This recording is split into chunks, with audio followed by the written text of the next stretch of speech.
القرآن يحرك المشاعر. القرآن انسجام، تبقى روحك كده طايرة في السماء.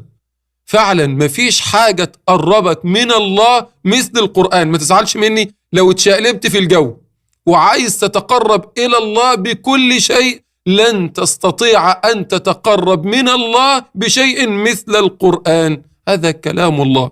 تلك السكينة تنزلت بالقرآن.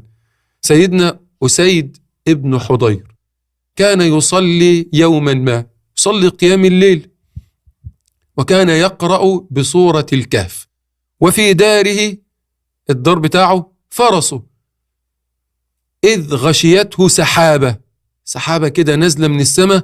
كلما قرأ أسيد كلما اقتربت منه هذه السحابة، كلما قرأ كلما أظلته واقتربت منه هذه السحابة، فجعل فرسه ينفر، يتحرك، يضطرب. وكان بجوار الفرس ابنه يحيى، فخاف أسيد بن حضير رضي الله عنه على ولده أن تطأه الفرس، فانتهى من صلاته من القراءة. فلما أصبح الصباح ذهب للنبي صلى الله عليه وسلم وحكى وقص له ما حدث، فقال له النبي عليه الصلاة والسلام: اقرأ ابن حضير، اقرأ ابن حضير.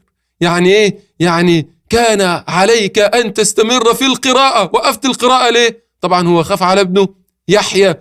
فقال النبي عليه الصلاة والسلام: تلك السكينة تنزلت للقرآن. هذه السحابة كان فيها ملائكة معهم السكينة، نزلوا يستمعون القرآن. اللي بيقولك أنا مخنوق جدا، أنا الهدوم اللي أنا لابسها دي مش طايقها عليا، أنا مش عايز أشوف حتى أقرب الناس إلي، أنا مخنوق، أنا مهموم، أنا مش حاسس بسكينة، أنا مش حاسس بطمأنينة. أو النبي قال لك عليه الصلاة والسلام: عايز السكينة؟